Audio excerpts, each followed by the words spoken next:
Along the coastal plantations of McIntosh County, Georgia, records from the 1830s hold a peculiar notation that surfaces in 17 different ledgers. Measurements of a woman's physical dimensions that defied every expectation of that era. The numbers: a 48-inch chest, arms measuring 19 inches around, shoulders spanning 23 inches, belonged to someone the plantation owners called their greatest investment. What rendered these measurements extraordinary wasn't merely their size, but what they signified. A deliberate experiment in human breeding that spanned 3 generations and yielded a woman whose strength became both her prison and her weapon. The coastal humidity still clings to the archived papers that record her existence, and the smell of old ink mingles with something darker, the calculated cruelty of men who viewed human beings as livestock to be enhanced. Official records cease abruptly in 1847. But what they disclose before that silence is a story that challenges everything we comprehend about survival, vengeance, and the extremes to which people will go to reclaim their humanity. Maritime historians who've examined the Georgia coast speak in hushed tones about the Harrove documentation, and several researchers have refused to continue their inquiries after learning the full scope of what was done. The measurements themselves tell only part of the tale. The true horror resides in the systematic methodology, the generational planning, and the cold precision with which human beings were reduced to numbers in breeding journals. Before we proceed with the story of the woman known in plantation records only as number 47. If you're captivated by untold histories that reveal the darkest chapters of America's past, subscribe to our channel and leave a comment telling us which state you're listening from. Stories such as this deserve to be remembered. The archived documents from McIntosh County don't merely contain numbers. They contain the blueprint of an obsession that consumed 3 generations of the Harrove family and left a stain on Georgia history that officials tried desperately to erase. The Harrove plantation lay between the Altamaha River and the Atlantic coast, where the air hung thick with salt and the constant buzz of insects formed a background hum that never ceased. By 1810, Alexander Harrove had built his fortune on rice cultivation, transforming tidal marshlands into productive fields through a brutal system that demanded constant labor in knee-deep water under the merciless Georgia sun. Yet Alexander nurtured ambitions that extended beyond mere wealth. He'd spent 18 months in Jamaica during 1807 and 1808, ostensibly studying sugar operations. But his real education came from observing what plantation owners there called selective improvement, the practice of breeding enslaved people for specific physical traits, treating human reproduction as a form of agricultural science. Alexander returned to Georgia with 3 leather-bound journals filled with observations, measurements, and theoretical frameworks for human breeding. He documented successful pairings in Jamaica, noted which physical characteristics seemed hereditary, and formulated his own theories about how to enhance strength, endurance, and physical size across generations. His wife Charlotte found the journals disturbing and refused to discuss them, which suited Alexander perfectly. This was work he intended to pursue without interference, without moral questioning, without the sentimentality that he believed weakened other plantation owners. The plantation itself sprawled across 2,000 acres, with the main house positioned on a slight elevation that allowed the Harroves to survey their fields and the quarters where 300 enslaved people lived in conditions of calculated misery. The main house was built in the Georgian style with white columns and wide verandas designed to catch coastal breezes. Inside, the furnishings reflected Alexander's wealth: imported furniture from England, silver from Charleston, crystal from France. The contrast between the elegance of the main house and the crude wooden structures of the quarters was deliberate, a physical manifestation of the hierarchy Alexander believed was natural and necessary. Alexander's approach to plantation management was methodical. He kept detailed records of every enslaved person, their skills, their health, their family relationships, their capacity for work. But he also maintained a separate set of records locked in his study that documented what he called his improvement program. These records noted physical measurements, tracked family lineages, and identified individuals who possessed traits he considered valuable. He was particularly interested in height, muscular development, bone structure, and what he termed constitutional vigor, the ability to withstand harsh conditions without succumbing to illness. By 1815, Alexander had identified several families within his enslaved population that he considered promising for his breeding experiments. He began controlling who could form partnerships, separating couples who didn't meet his criteria and forcing unions between people he believed would produce children with desired traits. The cruelty of this system was compounded by its calculated nature. Alexander didn't act from passion or impulse, but from cold scientific reasoning that made every forced separation and arranged union part of a larger design. The quarters operated under their own social structures that Alexander never fully comprehended. People maintained African traditions brought across the Atlantic, practiced spiritual beliefs that blended Christianity with older religions, and created tight-knit communities that provided emotional support in a world designed to crush their spirits. They sang work songs that carried coded messages, told stories that preserved history and culture, and developed sophisticated systems for sharing resources and protecting the vulnerable. Among the enslaved population were natural leaders who commanded respect through wisdom, courage, or spiritual authority. One such person was a woman named Zina, elderly by the standards of the time at 53, who served as a midwife and healer. Zina had been born in West Africa and survived the Middle Passage as a child. She remembered freedom, and she kept that memory alive by teaching younger generations about their heritage, about dignity, about the fact that their current condition was not natural or inevitable, but imposed by force. Zina watched Alexander's breeding program with growing alarm. She'd delivered babies for 2 decades, and she'd seen families torn apart when children didn't develop according to Alexander's expectations. She understood what he was attempting, to create a line of enslaved people who would be more valuable, more productive, and therefore more thoroughly trapped in bondage. Her opposition to this program was both practical and spiritual. She believed that controlling human reproduction in this way violated natural law and invited consequences that Alexander couldn't foresee. But Zina had no power to stop Alexander Horov. She could only document what she witnessed, passing information to people she trusted, creating an oral history that would preserve the truth even if official records were destroyed. She taught younger people to remember names, dates, and details, transforming memory into a form of resistance against a system that wanted to erase individual humanity. Alexander's son, Marcus Horov, was born in 1802 and raised in an environment where his father's breeding program was simply part of plantation management. Marcus never questioned the morality of treating people as livestock. It was the only system he knew, and his father presented it as enlightened agricultural science rather than systematic dehumanization. By the time Marcus was 15, he was accompanying his father on inspections of the quarters, learning to evaluate people with the same clinical detachment Alexander used, viewing human beings as investments to be optimized. Marcus inherited both the plantation and the obsession in 1825 when Alexander died from a fever that swept through the coastal region. Marcus was 23, newly married to a Savannah merchant's daughter named Elizabeth, and determined to prove himself worthy of his inheritance. He'd spent his adolescence studying his father's journals, and he believed he could improve upon Alexander's methods by applying even more systematic observation and record-keeping. Marcus expanded the breeding program significantly. Where Alexander had focused on a few families, Marcus cast a wider net, evaluating the entire enslaved population and identifying multiple family lines for selective breeding. He hired an overseer specifically to assist with this work, a German immigrant named Klaus Reinhardt, who'd worked on a horse breeding farm in Pennsylvania and brought those same principles to human breeding without apparent moral qualms.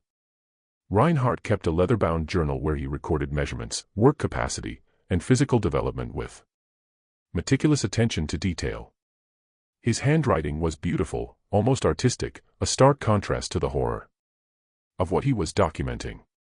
He measured children starting at age 3, tracking their growth patterns, noting which ones showed early signs of strength or size. He evaluated adults for breeding potential, matching people based on physical characteristics rather than their own choices or feelings. His journal entries read like livestock. Records: male 23, height 6 feet 2 inches, chest 44 inch, suitable for pairing with female 17 or female 19, produced male child measuring 22 inch at birth. Above average, continue. Monitoring.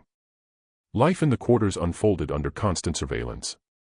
People lived in wooden structures that measured approximately 12 by 14 feet and housed entire families. The buildings leaked during the frequent coastal rains and baked during summer months when temperatures regularly exceeded 95 degrees with humidity that made breathing feel like work. They slept on rough wooden pallets, covered with cornshuck mattresses, wore clothing made from coarse osnaburg fabric that chafed their skin, and received rations calculated to provide just enough calories to maintain work capacity without improving overall health. The work itself was brutal. Rice cultivation demanded constant labor in standing water, which created ideal conditions for mosquitoes that spread malaria and yellow fever. Workers spent hours bent over in flooded fields, their hands cut by sharp rice stalks, their bodies exposed to sun that caused heat exhaustion and heat stroke. During harvest season, the work lasted from first light until darkness made it impossible to continue. And even then, there were processing tasks that extended into the night. But for some families, there was an additional burden: they were part of the Harov's breeding program, their reproductive lives controlled as carefully as their labor. Women were monitored for pregnancy, examined by Reinhardt to ensure healthy development, and separated from partners if pregnancies didn't occur within expected time frames. Children born into the program were evaluated constantly, their bodies measured and documented, their every developmental milestone recorded in Reinhardt's journals. The coastal region had developed its own distinct culture among the enslaved population. Many had Gullah Geechee heritage, maintaining linguistic patterns that blended African languages with English, creating a dialect that their overseers struggled to understand. They cooked traditional foods, okra, rice dishes, fish from coastal waters, maintaining culinary traditions that connected them to African roots. They created art through basket weaving using sweetgrass and palmetto fronds to make intricate patterns that carried symbolic meanings. They maintained spiritual practices that incorporated African beliefs, using music, dance, and ritual to preserve cultural identity. Among this population was a family that would become central to Marcus Harov's greatest experiment. The woman known in plantation records as Dinah stood nearly 6 feet tall, unusual for any woman of the era, but particularly notable in a population where poor nutrition typically stunted growth. She'd been born on the plantation in 1800, making her 25 when Marcus inherited the property. Dinah worked in the rice fields, and overseers noted her capacity for heavy labor, her resistance to common illnesses, and her unusual physical strength. Her partner, listed only as Big Tom in plantation records, measured 6 feet 4 inches and possessed extraordinary strength that made him valuable for tasks requiring brute force. Tom had been purchased from a Virginia plantation in 1823, separated from his family as part of a debt settlement. He'd arrived at the Harov plantation angry and grieving. But he'd found in Dinah someone who understood loss, and together they'd built a relationship that provided an emotional anchor in a world designed to prevent exactly that kind of human connection. Marcus Harov saw Dinah and Tom and envisioned the future of his breeding program.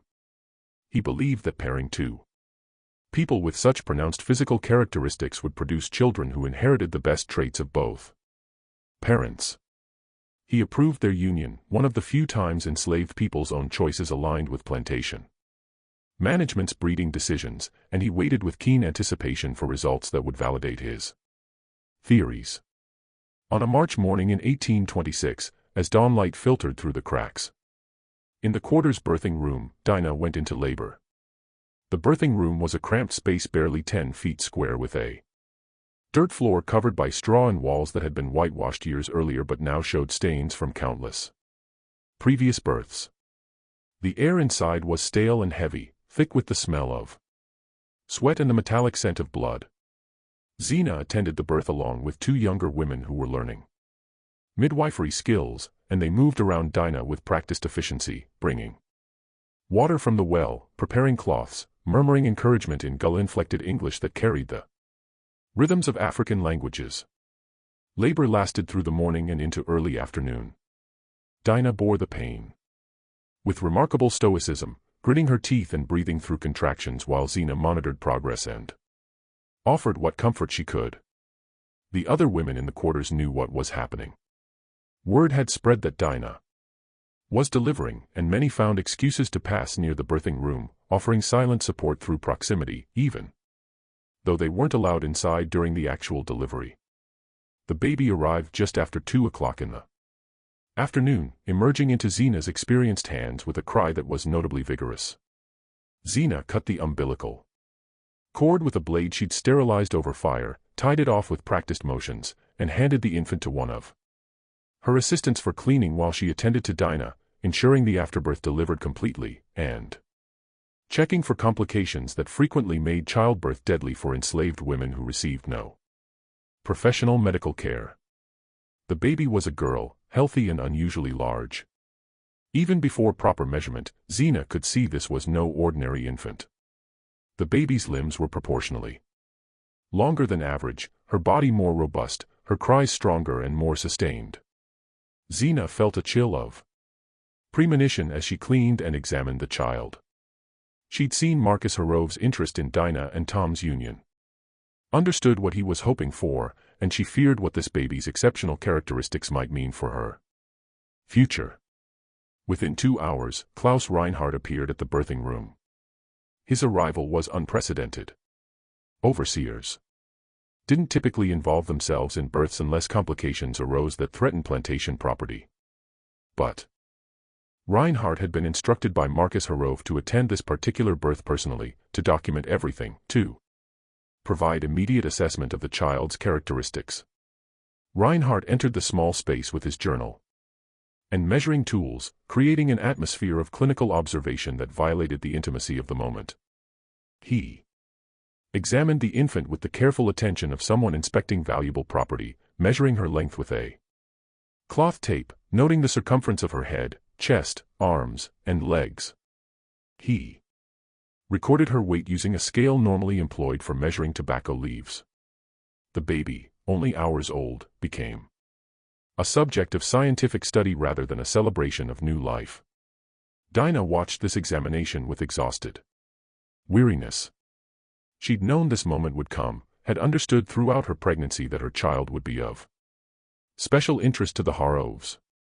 But witnessing the reality of Reinhardt's clinical assessment made the situation undeniably clear. Her daughter was not truly hers, but property of the plantation, an investment to be monitored and developed according to Marcus Harov's vision. Reinhardt made his notations with satisfaction evident in his expression. The baby measured 23 inches long, significantly above the average of 18 to 20 inches for newborns. Her weight was 8 pounds 3 ounces, healthy but not exceptional.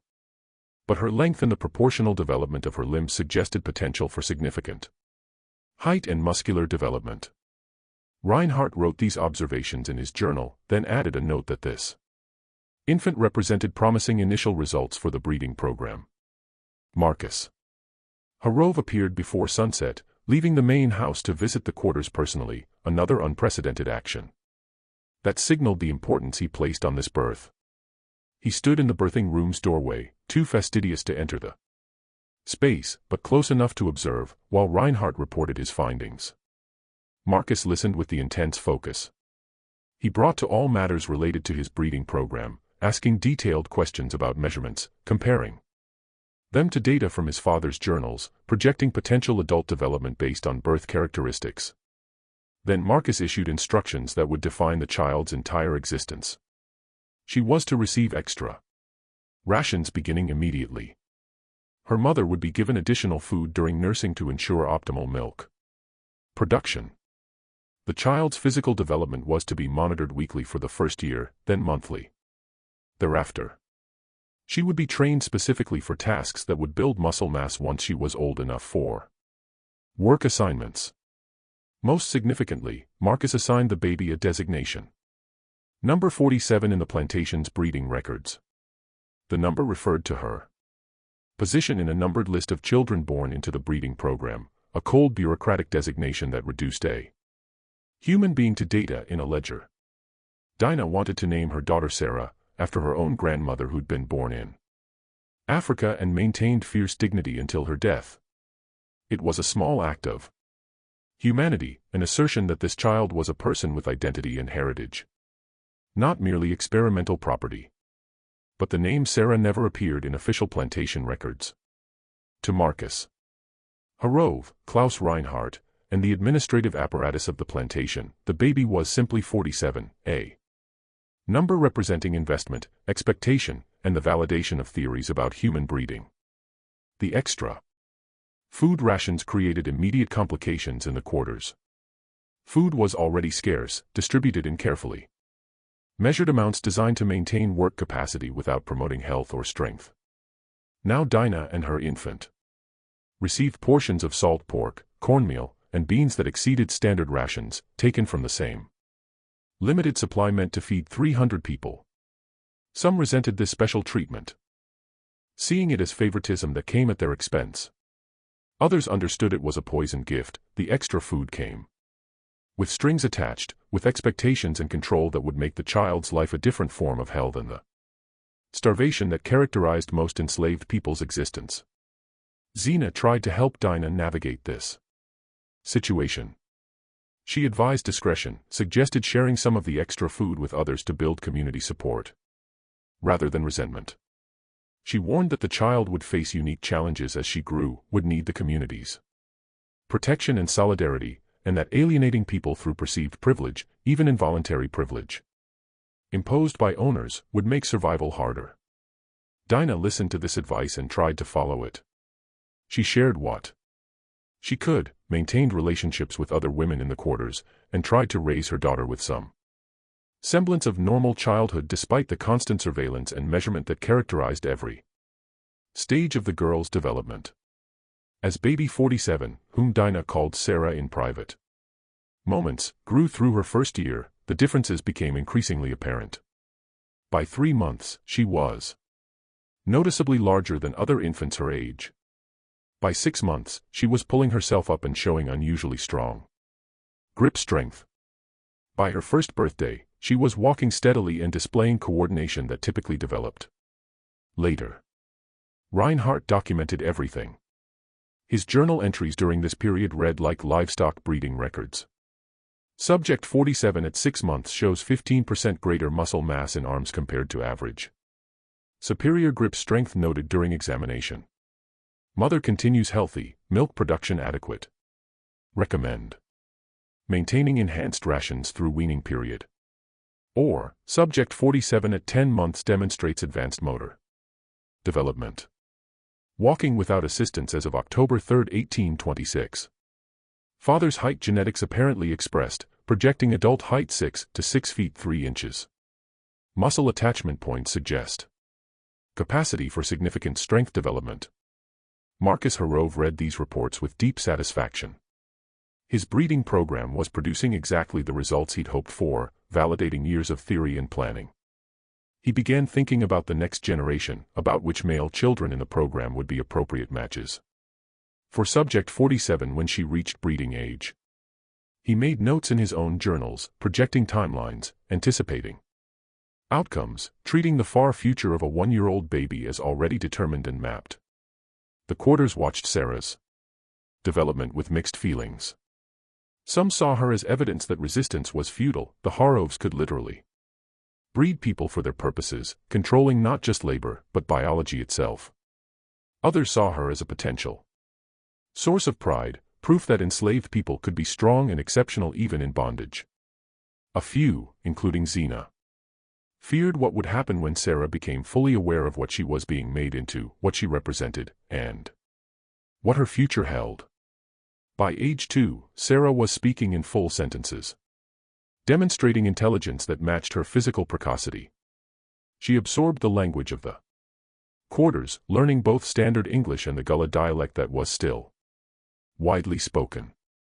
She learned songs that carried coded messages, heard stories about ancestors in Africa, and absorbed the culture of resistance that permeated enslaved communities even under constant surveillance.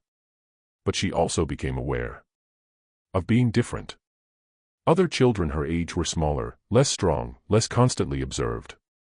Sarah noticed Reinhardt measuring her, noted how other adults watched her with a mixture of pride and concern. She began to understand, in the intuitive way children grasp complex situations, without fully comprehending them, that she was special, but that this specialness was not entirely positive. The years between 1828 and 1835 marked Sarah's transformation from a precocious toddler into a child whose physical development exceeded every projection Marcus Harrove had made. By age 5, she stood nearly 4 feet tall, towering over children her own age and matching the height of children 3 or 4 years older. Her body showed unusual muscle definition that typically didn't appear until adolescence. Her arms and legs were proportionally longer than average, giving her a gangly appearance that suggested she would eventually achieve remarkable height. Reinhardt's measurements during this period documented systematic growth that seemed to validate every theory about hereditary traits and selective breeding. At age 5, Sarah's chest measured 30 inches around. Her arms measured 9 inches in circumference, and her shoulders spanned 14 inches. These numbers appeared constantly in Reinhardt's journals, accompanied by observations about her physical capabilities, her coordination, her apparent health and vigor. But the measurements didn't capture the psychological reality of Sarah's existence. She was aware now, fully conscious of being constantly evaluated, measured, observed. Every week, Reinhardt would summon her to a small building near the main house that served as his office. She would stand on a raised platform while he measured various parts of her body, recorded data in his journal, sometimes made her lift objects or perform physical tasks while he noted her capabilities. These sessions were humiliating and frightening. Sarah learned to dissociate during them, to let her mind drift while her body remained present for Reinhardt's clinical assessment. Marcus Harrove increased her food rations again as she grew, ensuring she received portions that included meat, beans, vegetables, and cornbread, a diet substantially better than what most enslaved people received. This created ongoing tension in the quarters. Food remained scarce for everyone else, and seeing a child receive preferential treatment while adults went hungry generated resentment that Sarah could feel even when people tried to hide it. Her mother, Dinah, tried to shield her from some of this resentment by continuing to share what they received. But there was only so much she could do. The reality was that Sarah's existence had become political within the quarter's social structure. She represented the breeding program's success, and people's attitudes toward her reflected their attitudes toward the system itself, whether they'd been broken into accepting it, whether they maintained hope for resistance, whether they'd found ways to survive psychologically by not thinking too deeply about their situation. At age 7, Sarah was put to work.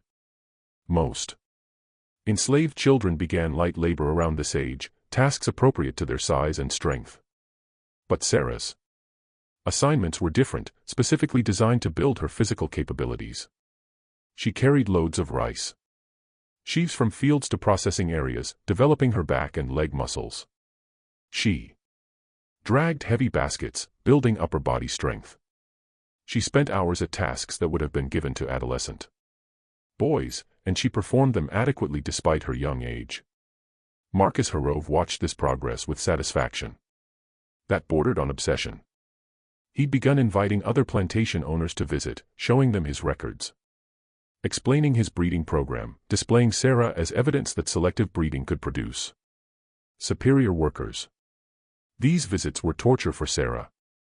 She was made to stand still while men discussed her body as if she were livestock, evaluated her measurements against their own enslaved populations, debated the financial implications of implementing similar programs. Some visitors were impressed, seeing potential profits in Marcus's approach. Others were skeptical, questioning whether the investment required for such programs would yield sufficient returns. A few expressed moral discomfort, though they typically did so quietly and without seriously challenging the fundamental premise that enslaved people could be bred like animals. Sarah absorbed all of this. She listened to conversations not meant for her ears, learned to read men's expressions and tones, developed an understanding of how she was perceived, and what her existence meant within the larger system of slavery. This knowledge was both empowering and devastating. Empowering because it gave her insight into her captor's thinking, devastating because it confirmed that she was not seen as fully human by the people who controlled every aspect of her life. During this period, Zina continued serving as a source of wisdom and alternative perspective. She was elderly now, moving more slowly, but still respected throughout the quarters for her knowledge and moral authority.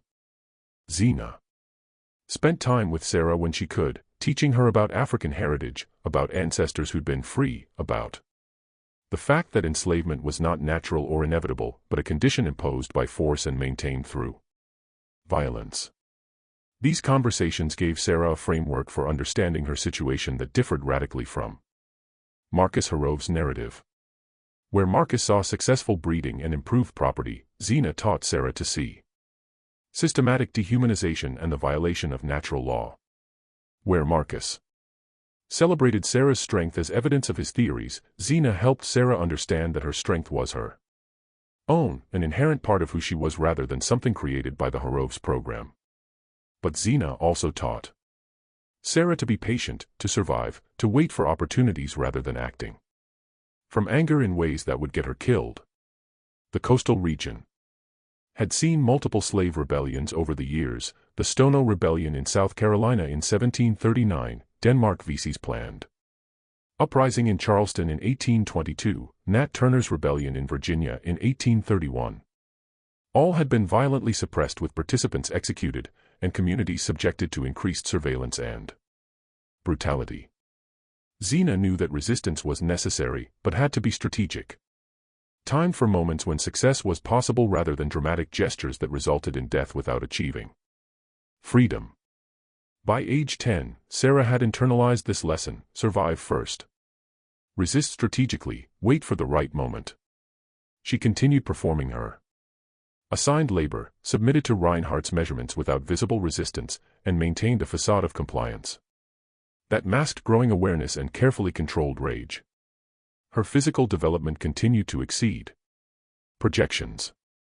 At 10, she stood 5 feet 6 inches tall with measurements that approached those of adult women. Her arms measured 14 inches around, her chest 38 inches, her shoulders 20 inches across. She could lift loads that adult men struggled with, and Marcus Herove documented every achievement with pride that completely ignored Sarah's humanity. He'd begun showing her off more frequently now, hosting gatherings where plantation owners from across Georgia and neighboring states came specifically to observe Sarah and hear about the breeding program. These gatherings followed a predictable pattern. Marcus would lecture about his methods and theories, Reinhardt would present documented measurements and development timelines, and then Sarah would be brought out to demonstrate her strength. She would be made to lift heavy objects, 60-pound sacks of rice, barrels filled with water, even an anvil that weighed close to 200 pounds. She would be made to stand still while men walked around her, examining her musculature, discussing her body as if she weren't present. Sometimes they would ask her questions. How old was she? Did she experience fatigue? Could she work full days without rest? And she learned to answer in ways that satisfied them without revealing her true thoughts. The humiliation of these exhibitions was profound and cumulative. Each one reinforced Sarah's understanding that she was not a person to these men, but an example, a proof of concept, a thing to be evaluated and potentially replicated. The shame burned inside her, creating pressure that built with each passing year, but had no outlet, nowhere to be released without catastrophic consequences. During private moments with her mother, Sarah sometimes let this pressure show. She would cry from frustration and rage, would question why this was happening to her, would express desperate wishes for escape or revenge. Dinah held her during these moments, provided what comfort she could, but she also reinforced Zena's lessons about patience and survival. Dinah knew that Sarah's strength made her valuable, and valuable property was watched too closely to escape easily. Any attempt at running would fail, and the punishment would be severe.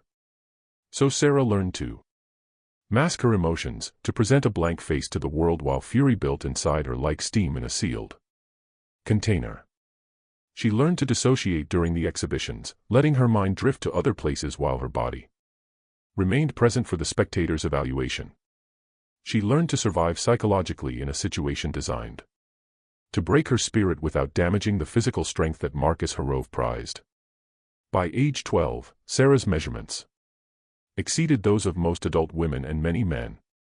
She stood 5 feet 11 inches tall with a chest measuring 42 inches, arms measuring 17 inches around, and shoulders spanning 22 inches.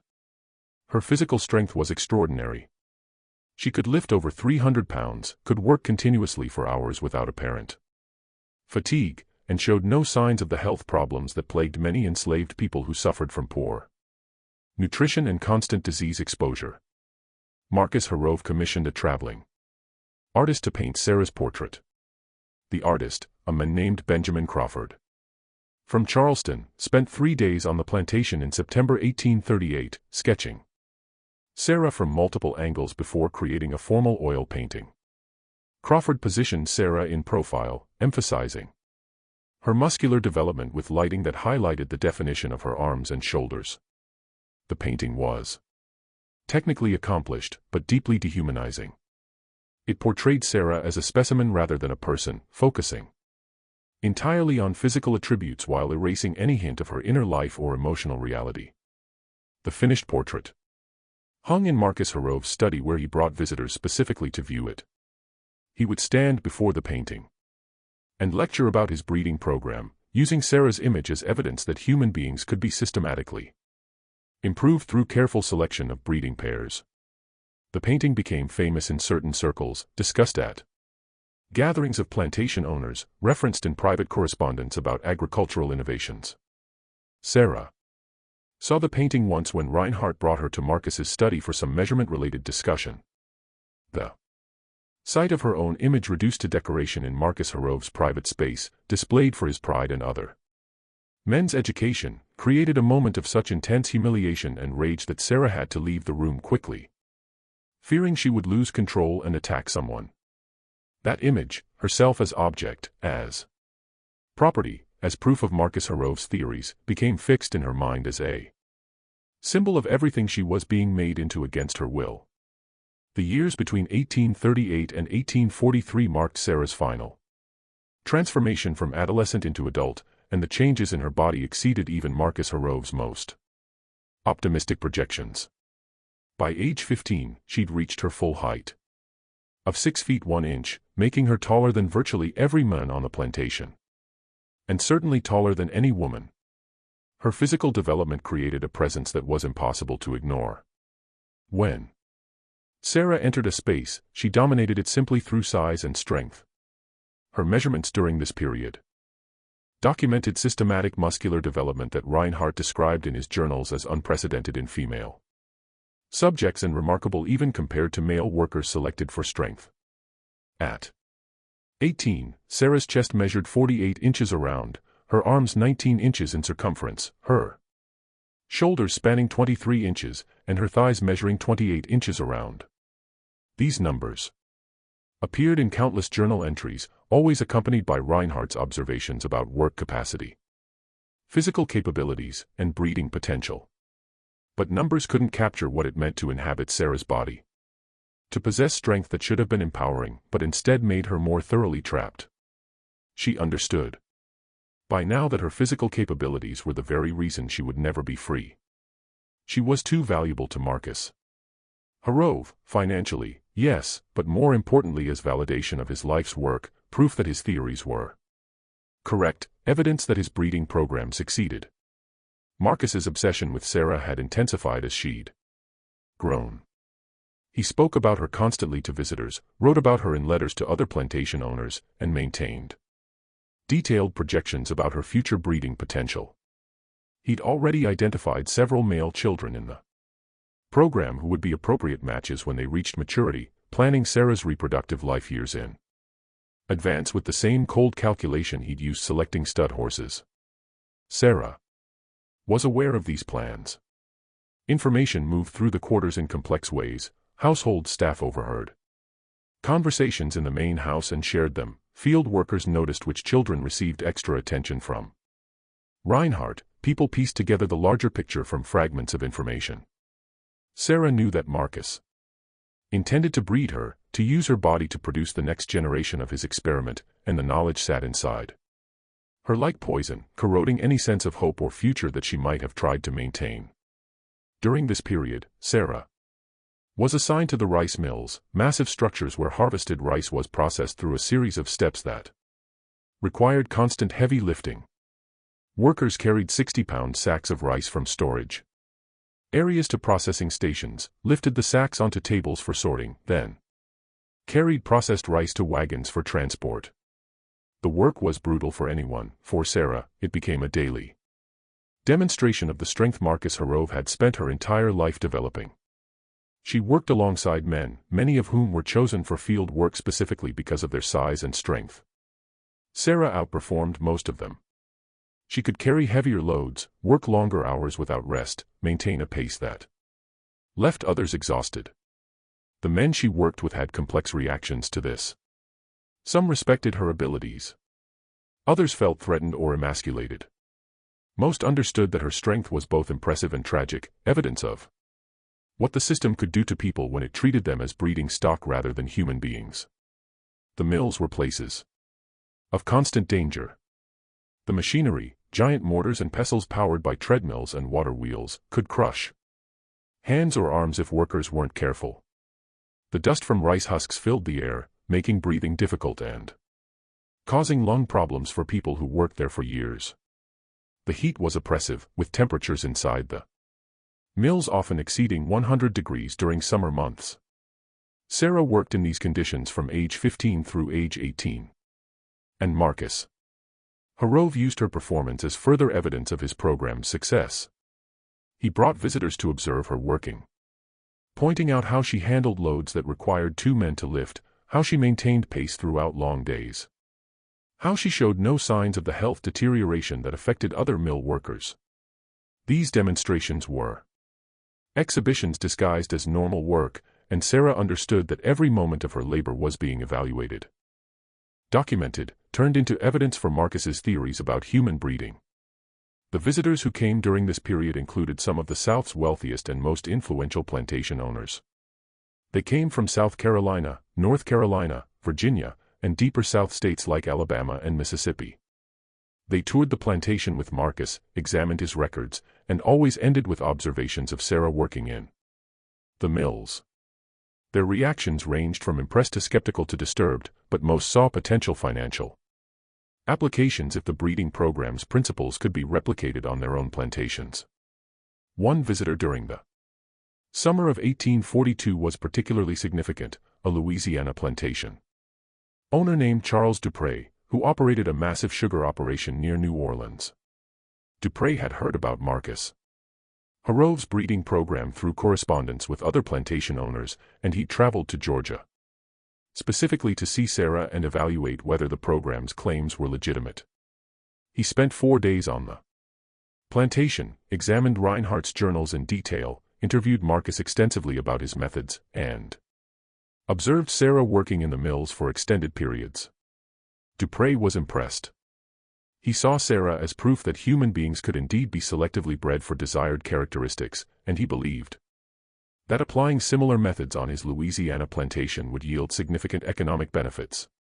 Sugar cultivation was even more brutal than rice farming, requiring enormous physical strength for cutting cane, hauling loads, and operating processing machinery. Workers who were stronger, more resilient, and capable of sustained heavy labor would be enormously valuable. On the evening of Dupré's final day, he made Marcus Harov an offer. He would purchase Sarah for $5,000, an extraordinary sum that reflected both her demonstrated capabilities and her potential for breeding the next generation. Dupré explained his vision. He would pair Sarah with the strongest male workers on his Louisiana plantation, monitor the resulting children, and potentially develop his own line of specially bred workers that would make his sugar operation the most productive in the region. Marcus's initial reaction was refusal. Sarah represented 17 years of careful work, the culmination of his father's theories and his own refinements. Selling her would mean abandoning the program or starting over with younger subjects who would take decades to develop. But $5,000 was an enormous sum, more money than Marcus had ever been offered for any enslaved person. The offer forced him to consider questions he'd avoided. Was Sarah more valuable as a symbol of his success or as liquid capital that could be invested in expanding his operations? He asked Dupré for time to consider, and Dupré agreed, returning to Louisiana with the understanding that Marcus would send word within a month about whether he accepted the offer. Sarah learned of the potential sale through the household staff, enslaved people who worked in the main house, and overheard the negotiations between Marcus and Dupré. The news spread through the quarters in whispers, passed from person to person, until everyone knew that Sarah might be sold away from Georgia, separated from her family and community, sent to Louisiana to become the foundation of another man's breeding program. The reaction in the quarters was mixed. Some saw the sale as an opportunity for Sarah. Louisiana was further from Marcus Herove's control, and perhaps she would find ways to escape or resist that weren't possible in Georgia. Others understood that the sale would simply transfer her to a different form of bondage with no guarantee of better conditions and the certainty of losing the only community she'd ever known. For Sarah, the news was devastating. She'd endured 17 years of systematic dehumanization by holding on to connection with her mother, with Zena, with the community that had raised her. The thought of being torn away from these bonds, isolated in Louisiana with no one who knew her history or cared about her beyond her breeding potential, created a desperation she'd never felt before. She spent a night in the quarters talking with her mother and Zena, trying to understand what options existed. Dinah was in tears, holding Sarah and expressing helpless fury at a system that could tear families apart on an economic whim. Zena was more pragmatic, though no less sorrowful.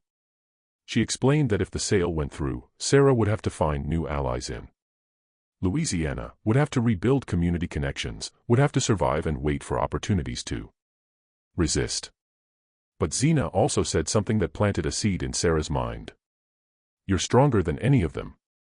You're stronger than the overseers, stronger than Marcus Herove, maybe stronger than several men combined. They've given you this strength, thinking it makes you more valuable to them, but strength can be used for other purposes. Remember that. Those words, strength can be used for other purposes, echoed in Sarah's thoughts for days. She'd spent her entire life being told that her strength existed to serve the Heroves' interests, to make their plantation more profitable, to validate their theories about human breeding. But what if her strength could serve different purposes? What if the very capabilities they'd built into her could be turned against the system that had created them? She began thinking differently about her situation. She began observing the plantation's operations with new attention, noticing vulnerabilities, understanding how dependent the entire system was on enslaved people's cooperation. She began having quiet conversations with people she trusted, testing ideas, gauging whether others would support action if opportunities arose. The late summer of 1842 brought news that complicated everything. Marcus Herove had agreed to sell Sarah to Charles Dupré. The sale would be finalized after the rice harvest concluded in October, giving Marcus time to ensure maximum profit from the growing season before losing Sarah's labor. The price was $5,000, and the terms specified that Sarah would be transported to Louisiana immediately after payment with no delay that might allow her to escape or create problems. Sarah had approximately 2 months to decide what she would do. The period between learning of the sale and its scheduled completion became a crucible for Sarah, a time when every decision carried weight that would determine not just her future, but potentially the futures of others in the quarters. She couldn't sleep more than a Few hours each night, her mind constantly working through possibilities, evaluating options. Trying to find some path forward that didn't end in death or worse conditions than she already endured. The first decision she made was to start training others. She'd spent 17 years building strength through work and through the extra rations Marcus Harov provided.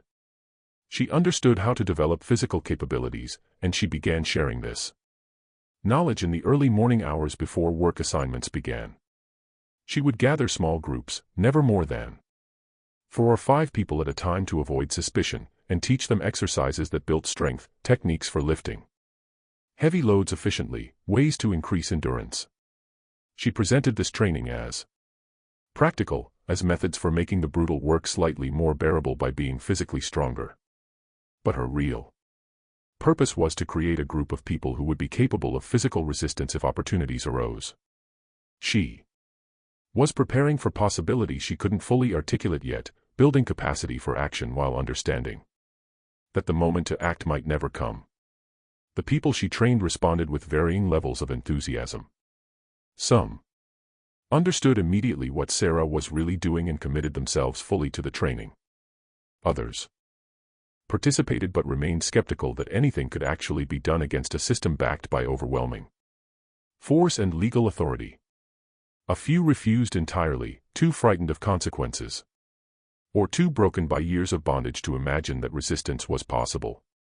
Among those who committed fully was a man named Isaac, 32 years old, who'd been born on the plantation and worked as a field hand.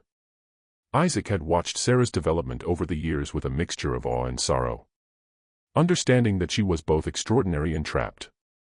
He'd lost his own wife and children when Marcus Harov sold them to an Alabama plantation in 1839 to settle a debt, and the loss had left him with nothing to lose, making him willing to take risks that others avoided. Isaac became Sarah's closest ally during this period. He helped recruit others for the training sessions, provided strategic thinking about how resistance might work if it came to that, and offered emotional support to Sarah as she navigated the psychological burden of planning something that could get everyone killed. Another key figure was a woman named Esther, 28 years old, who worked in the main house as a cook. Esther's position gave her access to information that field workers never heard. She overheard conversations between Marcus and Elizabeth Harov, listened to discussions with visitors, and noticed documents left visible in Marcus's study. She passed this information to Sarah whenever possible, creating an intelligence network that helped Sarah understand exactly what was being planned and what vulnerabilities might exist. Through Esther, Sarah learned details about the sale that weren't common knowledge. Charles Dupre had paid half the purchase price up front, with the remaining $2,500 to be paid upon Sarah's delivery to Louisiana. Marcus had hired professional slave catchers to transport Sarah, men known for brutal efficiency in preventing escape attempts during transfers. The transport was scheduled for October 28, 1843, immediately following the final rice harvest. Sarah also learned something that changed her entire understanding of Marcus Harov's breeding program. Through Esther's observations, Sarah discovered that Marcus kept additional records in his study, documents that went beyond the measurements and evaluations in Reinhardt's journals. These records detailed the full scope of the breeding program over 3 generations, included information about enslaved people who'd been sold or who died as part of the experiments, and contained Marcus's future projections for expanding the program across multiple plantations. Sarah knew she needed to see those records, needed to understand the full scope of what had been done, but accessing Marcus's study was extraordinarily dangerous. The main house was off limits to field workers, and any enslaved person found there without legitimate reason would face severe punishment. Still, the knowledge that those records existed, that they documented everything Marcus had done, created an obsession in Sarah that matched Marcus's own obsession with breeding. She began planning how to access the study, and this planning required resources and allies she'd been carefully cultivating. She needed someone to create a distraction that would draw household staff and overseers away from the main house. She needed someone who could pick the lock on Marcus's study door, a skill that existed among the enslaved population because people developed whatever abilities helped them survive. She needed people who would serve as lookouts, watching for anyone approaching while Sarah was inside the study. By mid-September, Sarah had assembled a team of 8 people willing to help: Isaac and 3 other field workers, Esther and 2 other household staff members, and an elderly man named Solomon, who'd once been a blacksmith and possessed skills with locks and metal work that made him valuable despite his age. They chose September 22nd for the attempt, a date when Marcus and Elizabeth Harrove were scheduled to attend a gathering at a neighboring plantation, leaving the main house with reduced supervision. The plan was simple in concept but terrifyingly risky in execution. Solomon would pick the lock on the study door. Sarah would enter and examine the records, copying or taking documents that seemed most important, while the others maintained watch and created minor disturbances elsewhere on the plantation that would keep overseers occupied. The day arrived with typical coastal weather, hot and humid with afternoon thunderstorms rolling in from the Atlantic. The weather actually helped. Rain and wind would keep people indoors or distracted by securing equipment and supplies. Marcus and Elizabeth departed for their social engagement in early afternoon, traveling by carriage with 2 household staff members as attendants. Sarah waited until evening when the main house stood mostly dark and quiet. She moved through the grounds with surprising stealth for someone her size, reaching the rear entrance where Solomon waited with his lockpicks and nervous energy. Isaac and the others were positioned at strategic points, ready to create distractions if anyone approached. Solomon worked the lock for nearly 10 minutes, his hands shaking from age and nervousness, before the mechanism clicked open. Sarah entered Marcus Harrove's study, closing the door behind her and lighting a small candle that provided just enough illumination to see. The study was exactly as she'd glimpsed it once years earlier, dominated by a large desk covered with papers and ledgers, walls lined with bookshelves, and the portrait of Sarah hanging prominently where Marcus could see it from his desk. The sight of her own image, reduced to decoration and proof of Marcus's theories, sent fury through her that she had to consciously control. She found the ledgers in a locked desk drawer. But Solomon's lockpicks worked on this simpler mechanism. Inside were 3 leather-bound volumes, each filled with Marcus Harrove's meticulous handwriting, documenting decades of systematic human breeding. Sarah read by candlelight, her hands shaking as she absorbed information that exceeded her worst expectations. The first volume, dated to her grandfather Alexander Harrove's time, documenting his initial experiments in the 1810s. Sarah learned about forced pairings, about children evaluated and found wanting, about people sold away when they didn't develop according to projections. She learned about pregnancies that ended in miscarriage or stillbirth because women were worked too hard during gestation. She learned about medical experiments Alexander had conducted, testing his theories about heredity by deliberately exposing pregnant women to different conditions and recording outcomes. The second volume covered Marcus Harrove's early years managing the plantation from 1825 through 1835. Here Sarah found references to her own mother's previous pregnancies, 3 children before Sarah, all evaluated by Marcus and his father during Alexander's final years.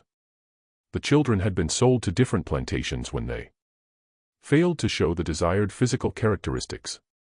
Families deliberately separated to make room for the next generation of experiments. Sarah found names: her half-siblings Thomas, sold to a tobacco plantation in Virginia in 1822, Rachel, sold to a cotton operation in Alabama in 1823, Benjamin, sold to a rice plantation in South Carolina in 1825. She had family she'd never known existed, scattered across hundreds of miles. Their locations documented in Marcus's careful records alongside notations about why they'd been deemed unsuitable for the breeding program. The third volume was the most disturbing. It covered 1835 through the present and included detailed projections for the future. Marcus had documented Sarah's entire development, every measurement, every demonstration for visitors, every plan for her future use. But he'd also projected beyond Sarah, planning how her children would be incorporated back into the breeding program, creating an expanding network across multiple plantations in different states. Sarah discovered that Marcus had already negotiated with Charles Dupree about purchasing back any children Sarah produced in Louisiana, bringing them to Georgia to continue the line. He'd made similar arrangements with 2 other plantation owners in South Carolina and Mississippi, creating a system where children from the breeding program would be distributed across multiple properties, then selectively brought together for future breeding as adults. The scope was breathtaking and horrifying. Marcus intended to create a network of plantations participating in coordinated breeding programs, sharing information, and trading selected individuals to maximize desired traits. He envisioned this system expanding across the entire South, transforming slavery from merely an economic institution into a comprehensive program of human breeding that would span generations and geographic regions. Sarah found all of this documented in Marcus's precise handwriting, complete with financial projections about increased productivity and value. He'd calculated that enslaved people bred for specific traits could be sold for double or triple normal prices, creating massive profits that would incentivize other plantation owners to participate in the network. The rage that filled Sarah in that moment was clarifying. She'd known the breeding program was cruel, had lived with that cruelty every day of her life. But discovering the full scope, the casual destruction of families, the cold calculation behind every forced pregnancy, the vision of expanding this system across the entire South, transformed her understanding of what was at stake. She took specific pages from the ledgers, documents that detailed the breeding program's history and Marcus's future plans.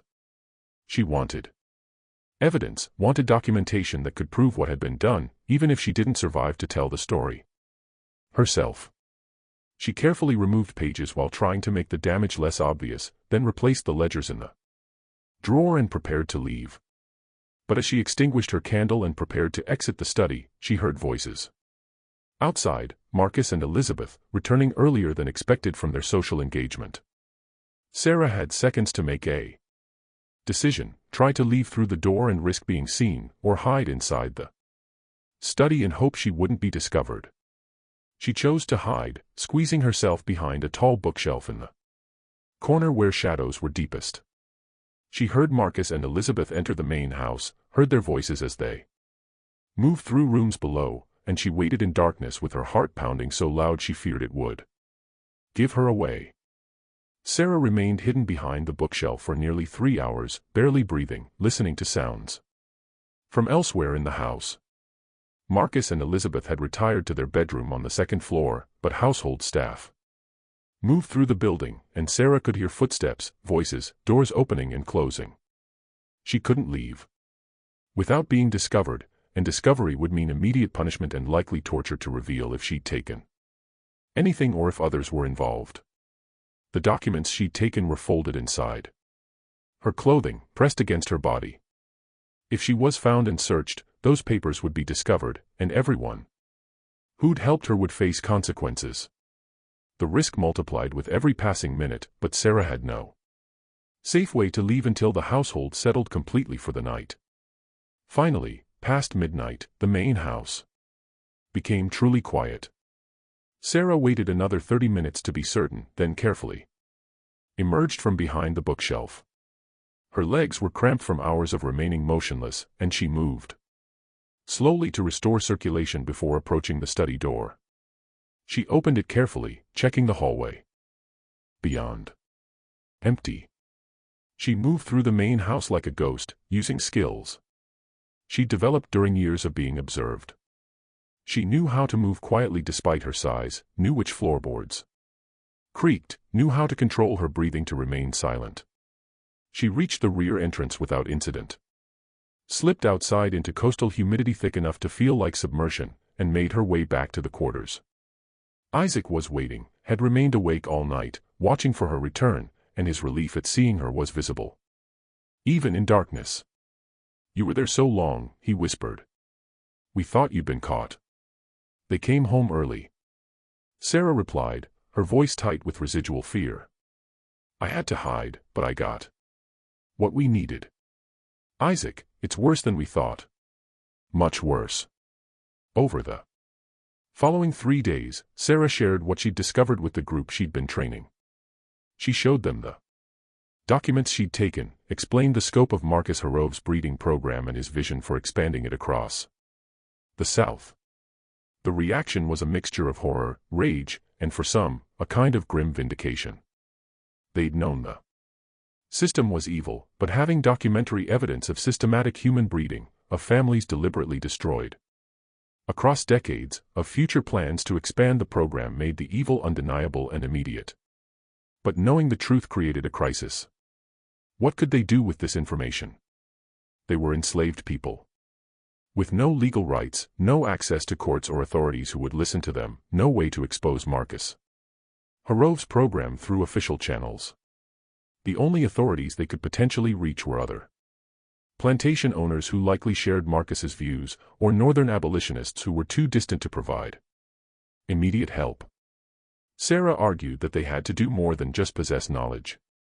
They had to act in ways that would disrupt the system, at minimum preventing the sale to Louisiana, ideally creating enough chaos to escape entirely. But escape where? Georgia was surrounded by slave states, and reaching free northern states required traveling hundreds of miles through hostile territory where slave catchers operated. And any black person without papers would be assumed to be a fugitive. The debate among the group lasted 2 days, with people arguing different positions. Some wanted to attempt escape immediately. Others thought escape was impossible and preferred sabotaging the plantation to hurt Marcus financially. Few were so frightened of consequences that they wanted to abandon the entire plan. Sarah let everyone speak. Then she made her position clear: she would not be sold to Louisiana. She would rather die fighting than be transported to become the foundation of Charles Dupre's breeding program. If others wanted to join her in resistance, she would welcome their help. But she understood the risks were enormous and didn't judge anyone who chose survival over resistance. Her willingness to die fighting changed the dynamic. Several people who'd been hesitant committed themselves, inspired by Sarah's resolve or shamed by their own fear, and the group solidified around a core of 13 people willing to take coordinated action. The plan they developed over the next several days was multi-layered and designed to create maximum disruption. They would sabotage plantation equipment in ways that looked accidental, start small fires in fields distant from the quarters, damage the rice mill machinery to prevent processing, and create an atmosphere of escalating disaster that would distract overseers and create opportunities for escape during the chaos. The timing was crucial. They would begin the sabotage 1 week before Sarah's scheduled departure, giving them time to create cumulative chaos while Sarah remained on the plantation. If successful, they'd attempt escape during the confusion, with Sarah's strength allowing her to overcome obstacles that would stop others. But Sarah had an additional objective beyond escape.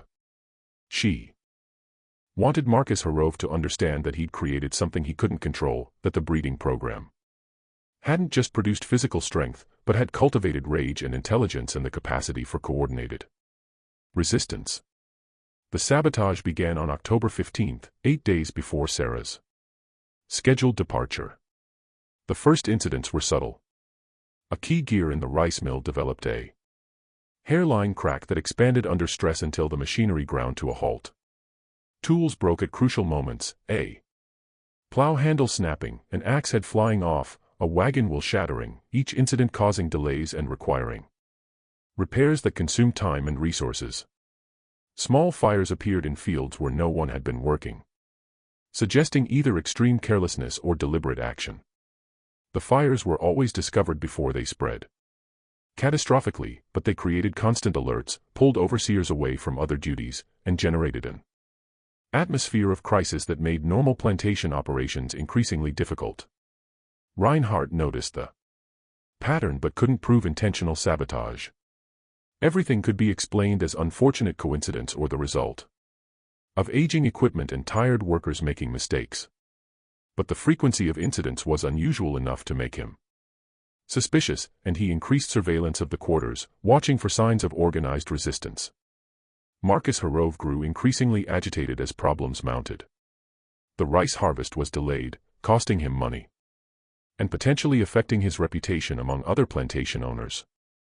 Visitors who'd planned to observe the final stages of harvest postponed their trips, unwilling to witness what appeared to be a plantation in decline.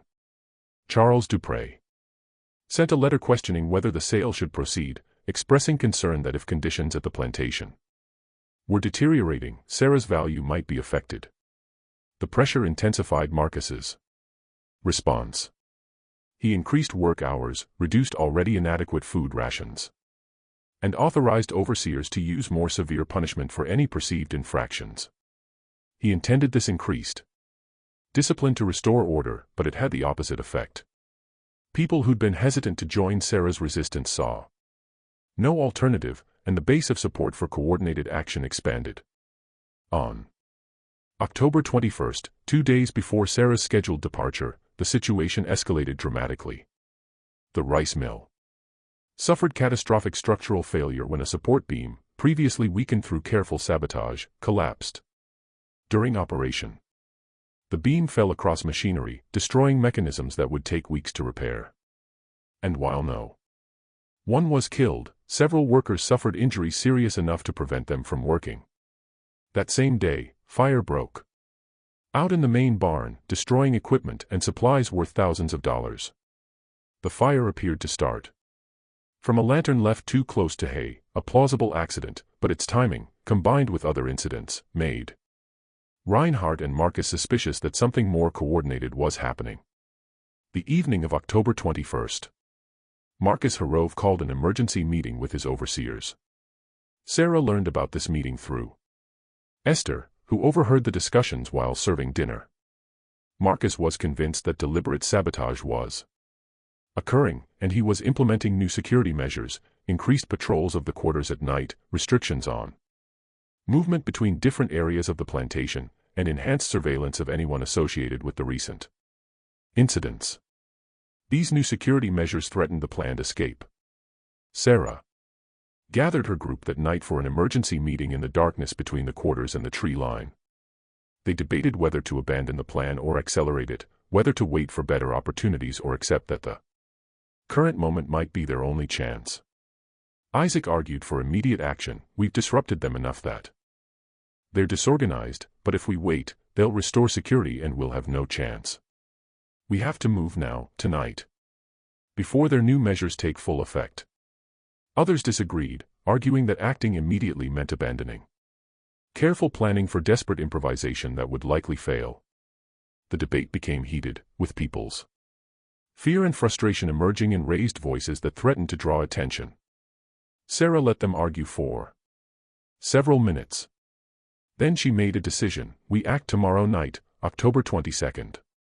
That gives us 1 day to finalize details while their security is still being organized. It's our best compromise between preparation and opportunity. Everyone who wants to come, be ready. Everyone who wants to stay, I understand, and there's no judgment. When the meeting ended, 13 people had committed to attempt escape. 23 others said they'd participate in creating diversions but wouldn't flee because they had families or were too frightened of consequences. Sarah thanked everyone for their courage, understanding that even those who chose not to run were taking enormous risks by supporting the disruption. The following day, October 22nd, Sarah completed her assigned work in the rice mills with unusual focus, aware that this might be her last day on the Harov plantation. She memorized details of the landscape, noted the positions of overseers, observed patterns in patrol schedules. She was preparing for the night ahead with the same methodical attention Marcus Harov had applied to measuring her development, except now that attention served her purposes rather than his. As evening approached, coastal weather turned violent.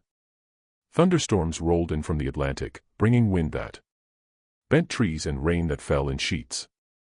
The weather was both blessing and danger. It would provide cover for escape, but also make travel harder and more dangerous. Sarah watched the storm develop and decided it was worth the Risk. The chaos of the weather would help mask their departure. Night fell, with lightning illuminating the plantation in brief, stark flashes. Sarah waited until after midnight when most people had gone to sleep despite the storm. Then she moved through the quarters, touching doors in a prearranged signal.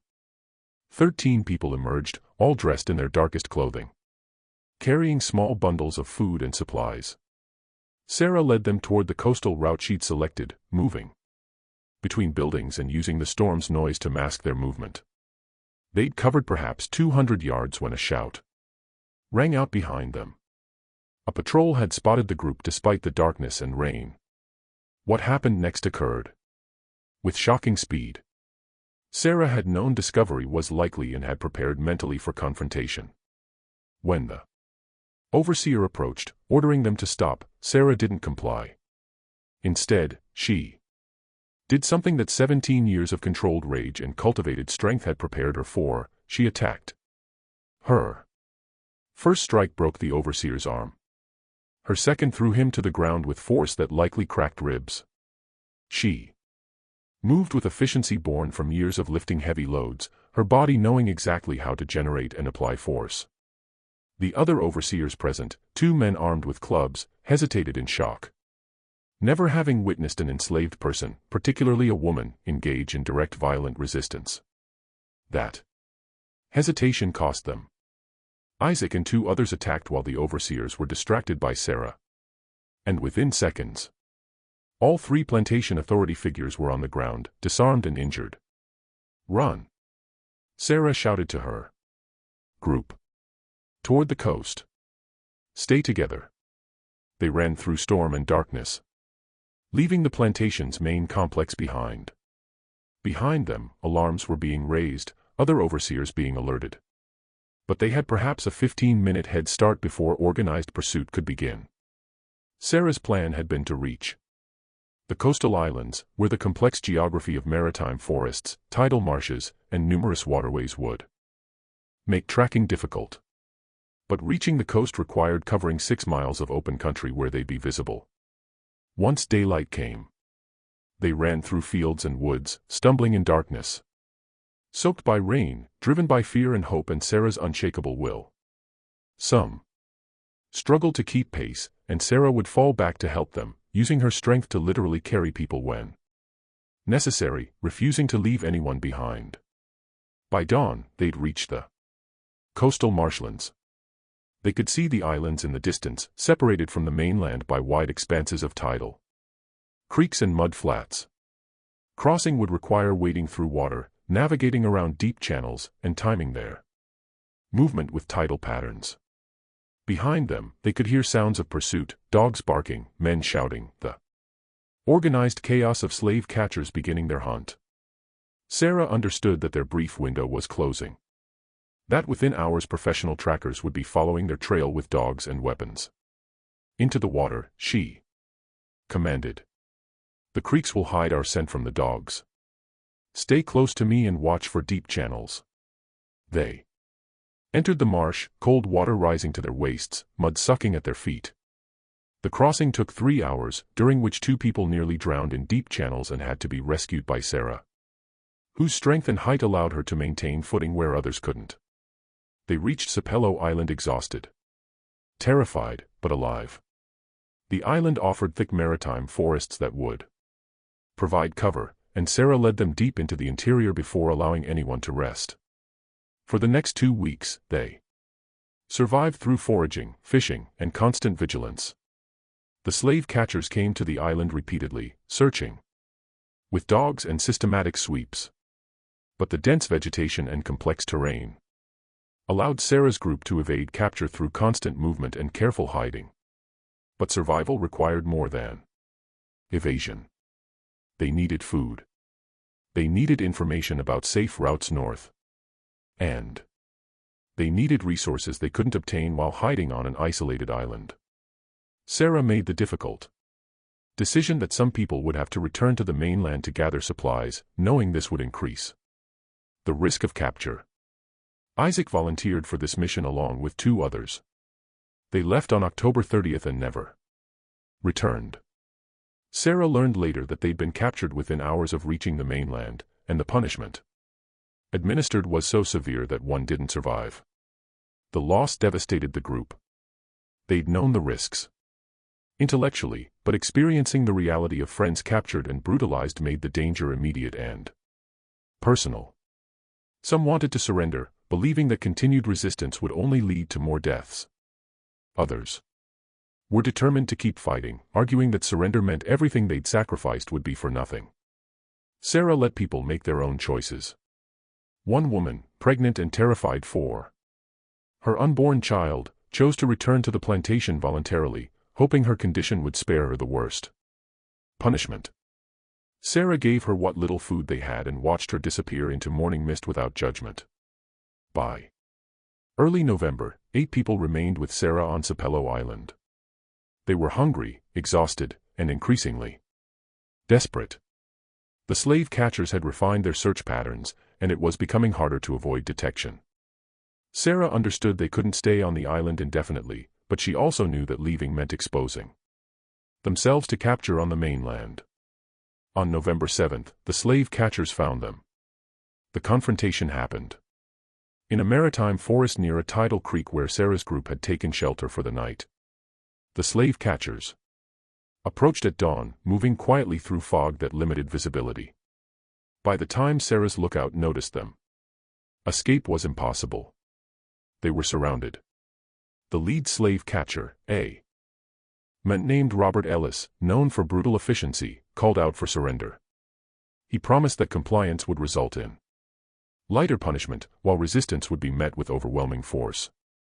His men were armed with rifles, clubs, and rope for binding captives. Sarah's response was to attack.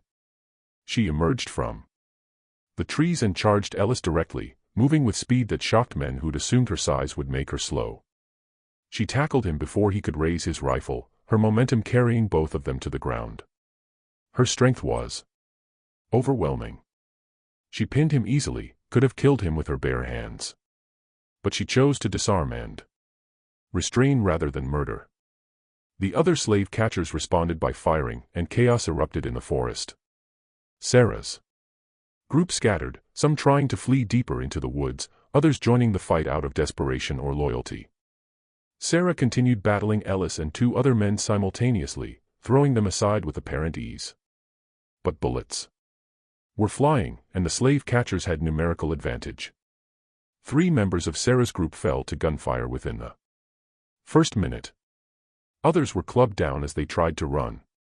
Sarah herself was shot in the shoulder, a wound that would have incapacitated most people, but only seemed to enrage her further.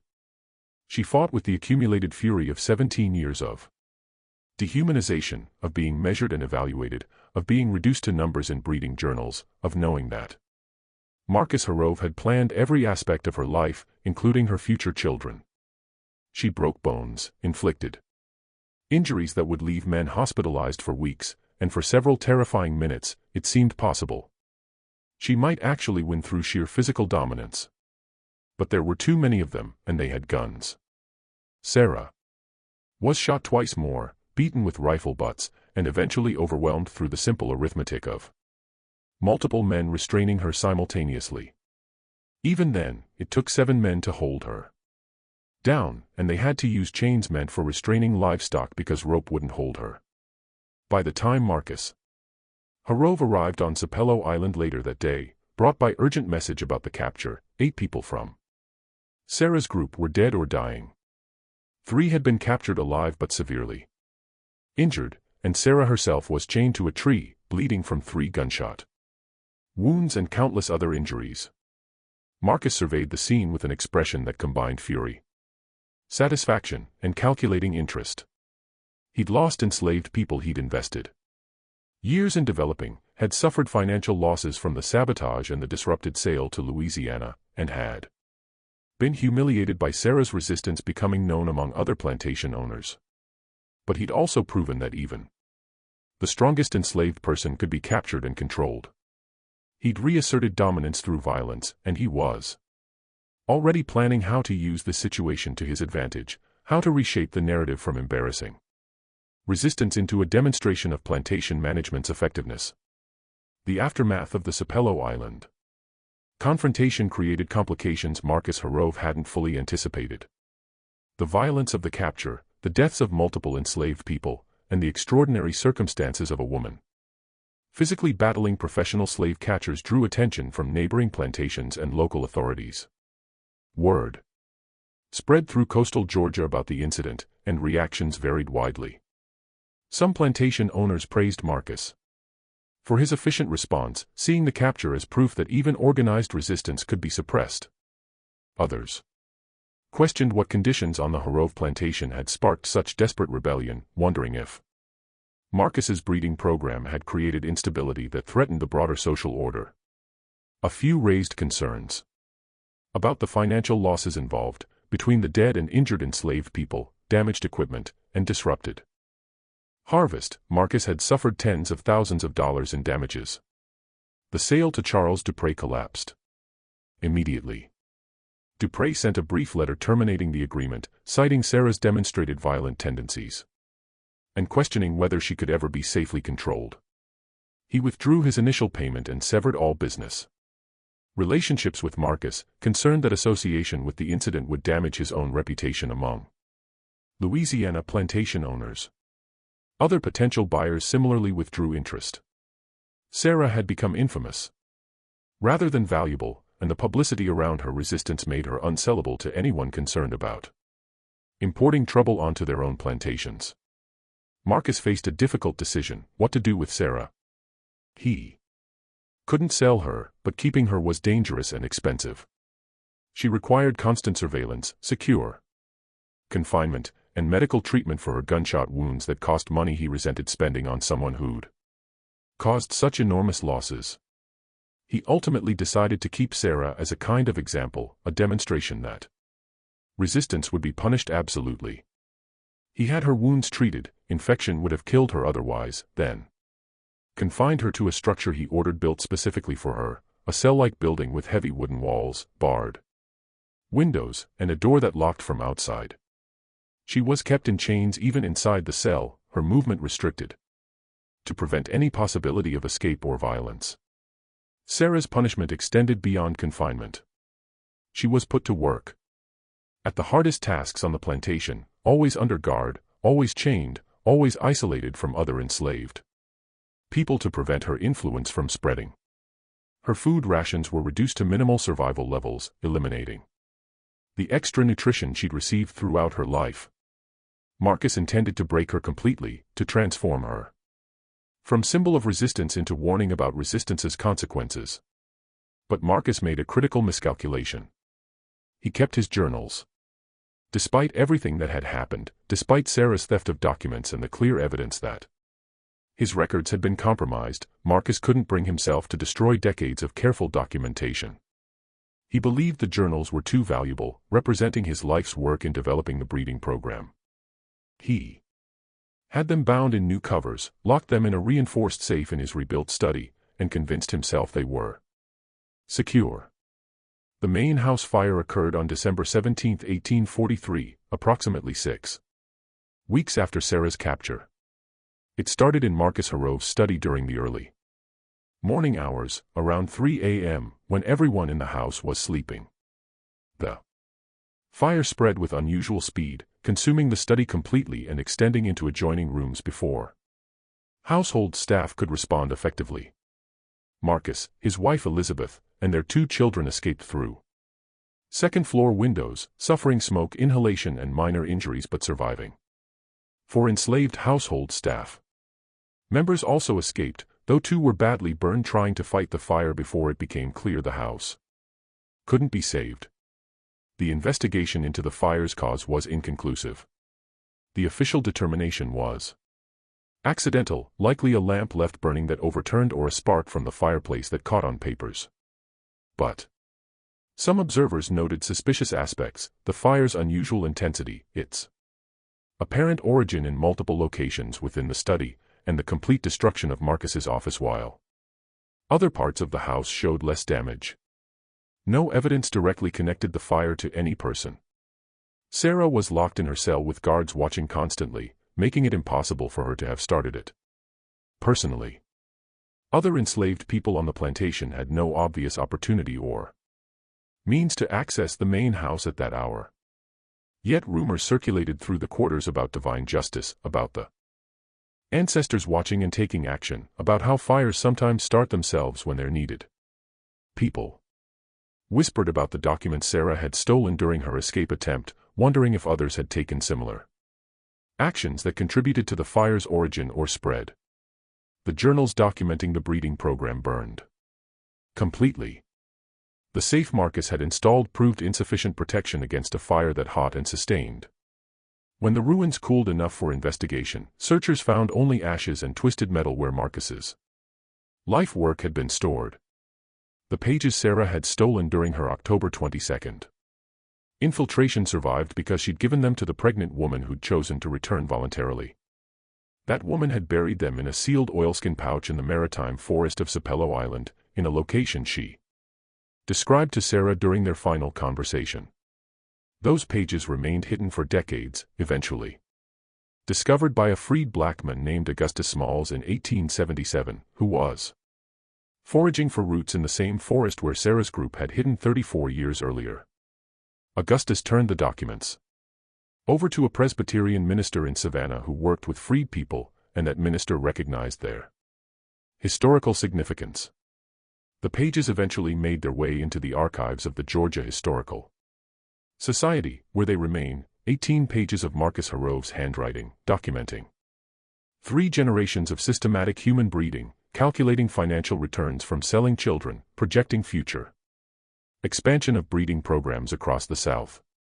Historians who've studied those pages describe them as among the most disturbing documents to survive from the antebellum period, not because they describe unusual cruelty, many plantation records document horrific acts, but because they demonstrate the systematic, calculated nature of treating human reproduction as agricultural science. The pages reveal how slavery wasn't merely economic exploitation, but an attempt to control human biology itself, to shape future generations according to profit calculations and theories about heredity. Sarah remained enslaved on the Harove plantation until 1851. The years following her capture and the fire were characterized by brutal routine. She worked under constant guard at the hardest tasks, lived in isolation from the community that had supported her, and endured conditions designed to break her will without killing her outright. Marcus never rebuilt the main house to its former grandeur. The fire had cost him enormous sums, coming on top of losses from the sabotage and disrupted harvest.